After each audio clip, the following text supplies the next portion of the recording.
मी कविता वागचौरे आरोग्य सल्लागार म्हणून काम करते. आपण आलो गणोरे गावामध्ये. तारा मावशींना आपण 15 दिवसापूर्वी आर्थोजी आणि रियांची बॉटल दिली. ती मावशींकडून जाणून घेऊया आपण कसा रिझल्ट आलाय मावशींना. मावशी बोला, तुमचं नाव सांगा. माझं नाव ताराबाई. मला 15 दिवस झाले मी औषधं घेते. मला मणक्याचा त्रास होता, माझा हात वळत नव्हता.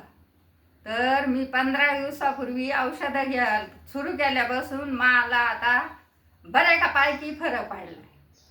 मी 100 बिड्या सुद्धा बांधित नव्हते, आता मी पानं कापून माप 7 माप बांधिते. अजून काय काय उपचार केले? आणि आधी उतूरला दवाखान्यात गेले. महिन्याला 4000 रुपयाच्या गोळ्या, असे 2 महिने त्या गोळ्या खाल्ल्या म्या.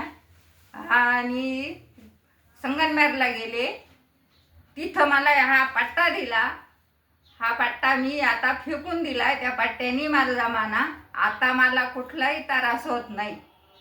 या औषधापासून मला बऱ्यापैकी फरक पडला. मग तुम्ही आता इतर लोकांना काय सजेशन देऊ शकता मावशी? मी इतर लोकांना हेच देऊ शकते का तुम्ही हे औषध घ्या, याची गॅरंटी आहे. ओके, धन्यवाद.